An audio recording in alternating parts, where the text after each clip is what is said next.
Hey, welcome back, everybody. And just a quick question before we bring in Morley. Do you have a summer birthday in the house? And is that birthday boy or girl obsessed with hockey like Morley and I are? Well, hey, nobody throws birthday parties like Overtime Hockey Lanes in Calgary. They're the best in the Calgary area and, in fact, all of Southern Alberta. Let Randy and Michelle take care of you at 28th Street, Northeast Calgary, where skill and fun collide. Also, in the Elks broadcast booth they do. That looks very similar to me, Morley. You're in Virons. Yep. How you doing, buddy? Yeah. I'm good, thanks, Rod. How are you doing? It's great to talk to you again. Happy New Year, my friend. Yeah, thank you. Same to you. And How by are the things? way, you were talking about your poll. I believe the question was phrased the Canadian matchup of the week, and to me, that's BC Edmonton with two Canadian quarterbacks starting. First time that's happened in a long time with Trey Ford going up against Nathan Rourke. So for me, that's the Canadian game of the week. Of course. Well, it sure feels like it's going to be happening more and more and more with the way this league is trending and so forth. But listen, what was it, 16 or 18 years you were the color voice of the Oilers? Oh, yeah, Did I lose 16 you? years. 16, Yeah. 16 years, 15 seasons, because there was the lockout year Okay. in there. And yeah. Okay, well, then your thoughts aren't real far from Rogers Place. You're going to be watching tonight. Can't imagine what that city is going through right now. What's the vibe, Morley? Please give me the hockey vibe on the day of game one. It's buzzing. It's buzzing. Everybody's excited. I think it's kind of multiplied because they haven't played for a week almost, right? It's been 5 days off for the Oilers, 6 days off for the Panthers. Everybody's pretty excited to get things rolling tonight for sure. I heard they were lined up to get into the Moss Pit early today, where they'll watch the game outside. The Arkells are performing early outside. Game starts at 6, and places going to be absolutely nuts, inside and outside of Rogers Place. Everybody's excited. You can't go anywhere without talking about the Oilers and the Panthers right now. You know, when did you, because I know you were in PA for a while, when did you first show up in Edmonton? What year? I came to Edmonton in '87. I was here. My first year was 1987. Okay. Yeah, that's all. The Man, I'm peak. old. The Yeah, peak. Because so Alan May, who you would know well, Edmonton boy, Washington Capitals analyst, was there last year in the Stanley Cup Finals, and he said it's wilder now than it was in the '80s. And I said, Al, how could it be? But he says it yeah. was. Is he right? Is he right? 100%. Oh, absolutely. It was a quieter crowd then. I think it's much more boisterous now. To me, I'm going to go back to when it all started and when this town kind of fan-wise just flipped a switch. I'm going to go back to 1997. Oilers are playing Dallas in the first round. Oilers are the 8th seed, Stars are the first seed in the West. They take them to Game 7. Todd Marchand scores in overtime to give them the win in Game 7. I was calling games then with Rod Phillips, and we went right from Dallas to Denver to start round 2. So they played Game 7 in Dallas, played the first 2 games in Denver. I can't remember. I think they split those games in Denver, and then they came home, and they flew home after the game in Denver and arrived in the middle of the night. And the old setup at the Edmonton airport, customs was at one end, and we all got off the plane, and we had to go through customs, and we're standing in line in customs, and everybody's like, what is that noise? Like, what is that noise? And it's like 2:30, 3 o'clock in the morning.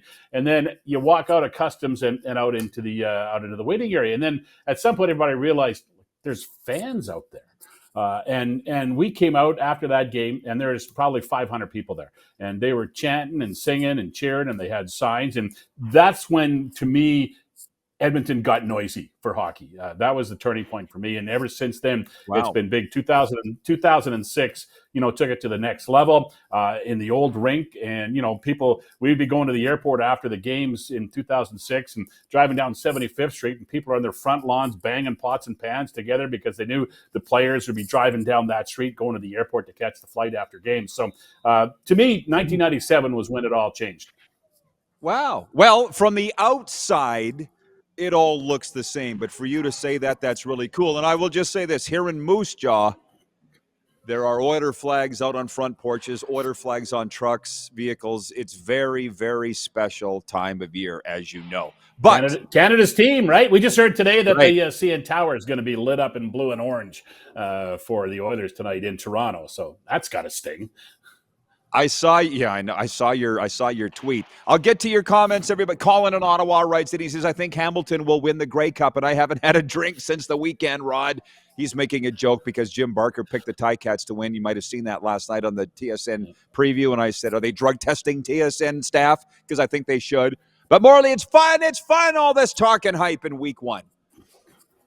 I love it. It's exciting this week. Up until tomorrow night, when that game ends in Regina, everybody's tied for first place, right? So everybody's positive, everybody's happy, and everybody's looking forward to the new season. And yeah, it's a great weekend to start it. And I think everybody's happy in Edmonton because the Stanley Cup final game all on nights that the Elks aren't playing, so everybody can enjoy both moving forward. So yeah, it's exciting time of year. I love the first week or two of the season because you kind of see some patterns develop and you think, oh, I thought they'd be better, I thought they'd be worse, whatever the case may be. So yeah, CFL is a hard league to predict because there's so much change on every team. I mean, the Elks virtually turned over everything here from last year to this year. Calgary, the same thing. Lots of changes everywhere, and I think that really makes it hard to predict in the Canadian Football League. Well, you guys did at the top. Calgary didn't. Talk about that. I mean, I'm thinking about Killam and Ed Hervey and Chris Morris, but on the field, how much change is there? Lots of change. I mean, the defensive line is brand new. The defensive backfield, save for one guy, is brand new. They've added to the O-line. They've reworked the receiving core.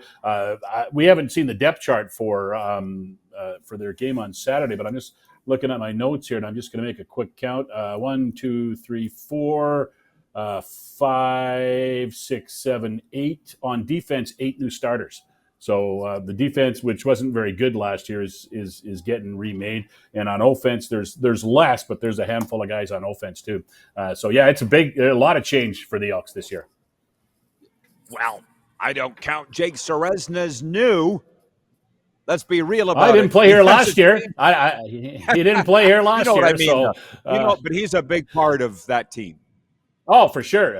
I mean, they brought basically the entire Toronto Argonaut defensive line here, right, with Jared Brinkman and Robbie Smith, and those three, along with the defensive line coach and Demetrius Maxey, they're all in Edmonton now with Grey Cup rings, and Jake Seresna left for a year and came back, and now he's committed. I mean, his wife's from here, so he was living here in the off season anyway. So now he's joined the team in free agency, and part of what is a pretty big makeup for the remake for the team. On the other side, kind of the same situation. David Beard comes back, traded away 2.5 years ago, spent a couple of years in Hamilton. Now, arguably the best center in the Canadian Football League, number 48 on TSN's list last night of best players. He's back as well, and he knows what it's all about. Grey Cup champion from 2015 in Edmonton. So yeah, there's a lot of good players returned, and some good players from other teams came in as well. And the Elks, I think, have to be much better than they were last year. Ted in Red Deer would like you to discuss Mark Killam as your first-year head coach. Love him so far. He's been great, and he's being called a rookie head coach, and technically he is a rookie head coach. He's far from a rookie coach, though. I mean, he's been in the CFL for 20 years. He's been on sidelines for 20 seasons. He's worked with what was, for up until the last couple of years, the best and most stable franchise in the Canadian Football League in the Calgary Stampeders. So he has seen it work at the top level, and he has seen how it works at the top level, and he's bringing some of that to Edmonton, bringing some of his own ideas to Edmonton as well. I've really enjoyed talking to him. He's young, he's bright, he's enthusiastic, and man, he brings the energy. He brings the energy, and yesterday I said to him, you had day one practice for week one of the season. How do you feel? And it's a great day to be alive. He's just so excited about everything, and I think it's going to be fun watching him develop as a head coach and get to know him a little bit better through the season as well. Jim Barker, well, Dave Naylor started it on this show, and then Barker continued it. The age and experience of the backups. There may not be a bigger disparity in the league than what you got, Trey Ford to Cody Fajardo. Can you explain or discuss that dynamic between those two? Yeah, it's two guys taking on new roles, right? And it's kind of very similar to what's going on in Montreal. Fajardo, of course, traded for McLeod Bethel Thompson, who's going to be the backup in Montreal. Fajardo comes to be the backup here. Both were starters last season. So Fajardo's embraced the role. And as he said, I'm not. It's not like I'm not going to compete. I'm still going to go out and try to earn the job and do my best. But he is working with Trey Ford. He's trying to help Trey Ford. He's trying to help the other young quarterback on the roster as well, and Cole Snyder. And he knows what he's here for. He knows he might be on the sidelines all season long. He knows there might be packages for him, but he knows that Trey Ford's the starter, and he's going to get lots of rope as he moves into the season and hopefully develops into what everyone expects him to be. So it's an interesting dynamic, and both of them are learning new roles. But both of them have accepted it. Obviously, Trey's accepted it and very excited about moving into the starter's role for the first time, finally, after we thought it was going to happen last year. Then Chris Jones made the trade for MBT and brought him in. And again, it pushed Trey back until he got to play late in the season. How do you see that dynamic playing out? Because I have no issues that Cody will handle it well. He's got the scripture on his arm, humble yourself before the Lord and he will exalt you. Cody's fine.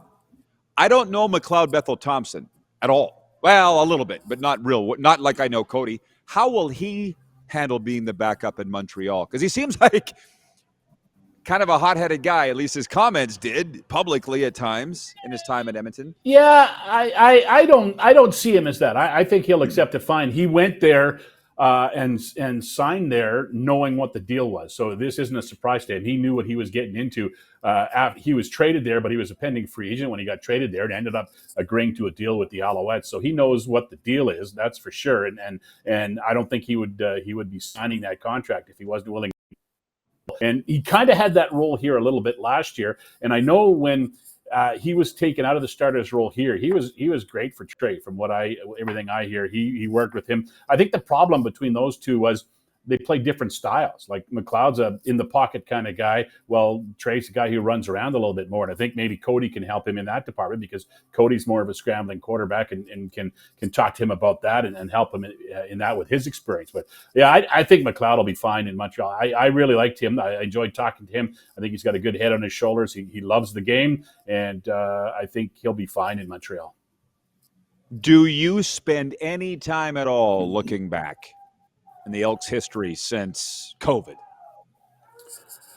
Yeah, it's been a tough 4 years, right? I mean, they came out of COVID and won 3 games in the shortened season. Then they won 4 games in back-to-back years. And then last year they started 0-9. It's been tough. In that stretch, they also set the record for, most consecutive home losses. It's been tough, and that's why I'm happy. It looks like it's getting turned around, and I expect them to be a much better team this year. I expect them to be in the playoffs. I expect them maybe even a challenge for a home playoff game, but we'll see how it develops. But I'm happy for the fans because the fans have been kicked around a lot here with the disconnect from previous regimes, the losing, everything. Just it was COVID. Throw COVID in there and the changes there, the missed season. It was just the perfect storm for the Elks to turn things the wrong way, and the fans stepped aside. And there wasn't a huge crowd here on Friday night in Edmonton for the preseason game, and I don't think they'll have really, really big crowds until they start to win. The diehards are going to be there. There's no doubt about that. I think a lot of people are in a show-me state right now.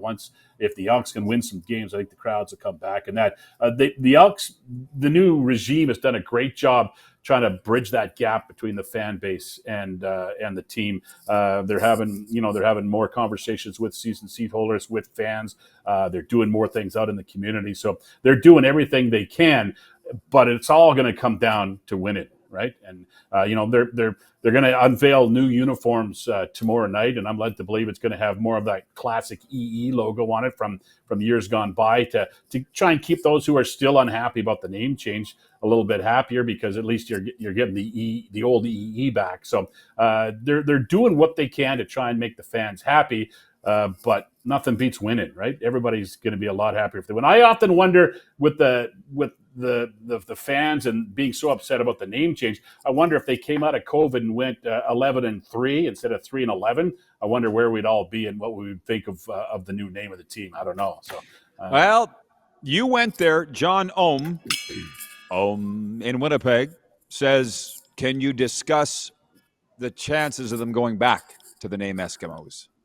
I don't think so. I think it'd be too problematic. I think it would cast too much of hey, I may be wrong, but I think it would just cast too much conversation and too much of a distraction around the team. Plus, it costs a lot of money. I mean, I heard it was like well over $2 million to make the change the first time, and so you want to spend that again to go back. I think sponsors didn't like the old name, and they've had a record year so far this year. I'm hearing for sponsorship, so that's great. And I just, to me, it's not going to happen. And even at the news conference last week when they brought Dwayne Mandrusiak back into the fold for his 50th season this year, Chris Morris talked a lot about the old name, and he said, we're not hiding from the old name. The Eskimo way still exists, and he doesn't want that name to be tarnished for what it was for the football team. He says, we're not changing our name, but we're not hiding from our old name. And I thought he put it very eloquently last week when he talked about it. So we're going to see, like, the once an Eskimo, always an Eskimo sign is now back. It's going to go in the dressing room. It's going to go on the fire truck as well. Is back going to be back on the field for touchdowns this year. So they're not hiding, as he said, and they're not going to go back to the old name, but they're still going to be the Elks, and they're still going to honor their past, which is, absolutely a fantastic history, right? We're going to be running here pretty soon. I apologize, but you've been there almost 40 years. You just said, were people legit staying away because of the name change, or was that just an excuse because the team was losing? I think they were. I think not winning games kind of also helped them to stay away. But there's definitely people, if you believe what people read and say on social media, right, and say, I'm not coming back till they change the name back, or I left when they changed the name, whatever the case may be. I mean, you're a football fan or you're not, right? If you're a football fan of your team, doesn't matter what your team's called. Come and watch the games, man, and have some fun. It's for your entertainment. It's for your enjoyment, right? So just come and watch. I go back and forth. I want to believe what they say. I'm not sure I can believe what they say, but they're ticket buying public. And the thing is, you gotta try to appease them, but winning, of course, helps. Quick, what's your favorite Snoop Dogg song, Morley? I'm sure you got a list. The one I know best, and probably the one I like best, is "Drop It While It's Hot" or "Drop It When It's Hot," whatever it is called. And I'm hoping the BC Lions receivers are singing that song on Saturday night. That's good. Rich in Edmonton writes in. He says some people were staying away from the name change. I knew some. Mm-hmm. Wayne in BC says, how about they compromise and call the Elkamos? I like that. Frankly, I like that a lot. Jeff the Stamps. And then we could call them for short. We could call them the Elks, right? That's so good. Hey, how much? Less than a minute here. How much are you looking forward to Saturday night's game? Oh, tremendously. First, and you've been through this too. From a broadcast perspective, I'm looking forward to 45 guys in the roster instead of 95 on each team. The font on my roster cards will be smaller, and it means something now, right? It's for real. We're going to see the starters the whole game. We're not going to see guys who we know won't be here when the season starts. It's the team, and it's the Lions team, and they're going to go head to head. And I'm really looking forward to it. I'm looking forward to the game more than the con. You can believe that. Well, I do love the entertainment component. I'm old school. I think you are too. I don't really think we need concerts, but I also love Salt and Pepper in Your Place and all the rest. Who else did we have? Flo Rida. Okay. Thanks, Morley. Back with Sports Update after this.